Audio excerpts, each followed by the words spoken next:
My friend John Pineau is here.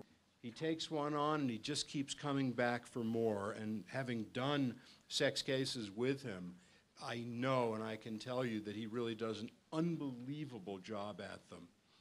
He founded his firm after working for a decade in poverty law in Detroit, completed law school at CU in '94 as a King Scholar. He's president of the Gilpin County Bar Association. He's been an instructor in trial advocacy at University of Colorado School of Law and at DU School of Law, College of Law.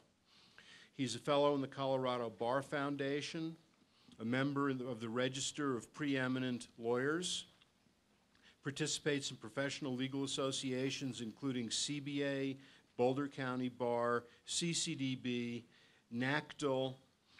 His clients have been on CBS Early Show, 60 Minutes 2, CNN, NPR, New York Times, LA Times, London Times, Le Monde, and other national and international media. There are times I get really depressed doing these cases, right?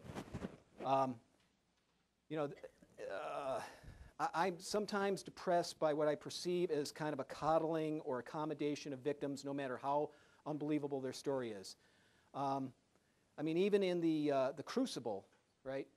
The murderous, lying girls who were responsible for the slaughtering of innocent adults had to go into open court and testify and be subject to cross-examination. But I sometimes get the impression that there are those on the more or less handholders, the victim lobby, whatever it might be, that if they really had it their way and the Constitution wasn't there, all they would require is that a child, because believe the children, right? All they would require is that if a child points at an adult, that's enough. He's then convicted, and the child is whisked away to a quiet room where they play music of humpback whales and entertain things with crystals and paint with pastel colors. And then it's all over and the adult disappears into the prison system where they die. That's how I sometimes see things going, but when you read a case like Mosley, it warms my heart because at Mosley, where they tried to have an easel placed between the victim and the defendant so that the victim didn't have to actually look, oh my God, look at the defendant. You don't want that to happen. That's outrageous. No, they put that easel up. The court said, no way, not even close. That doesn't even begin to pass the Constitution for confrontation reasons. But the quote I'm going to read you out of that is, the court relying on U.S. Supreme Court in Coy v. Iowa wrote, quote, "We acknowledge that face-to-face presence with the defendant may, unfortunately, upset the truthful rape victim or abused child.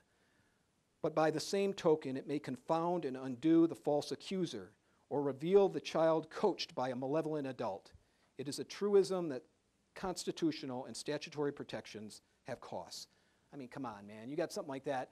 I think there's a pretty fair likelihood that these procedures will remain fundamentally fair if we can remind courts of these principles.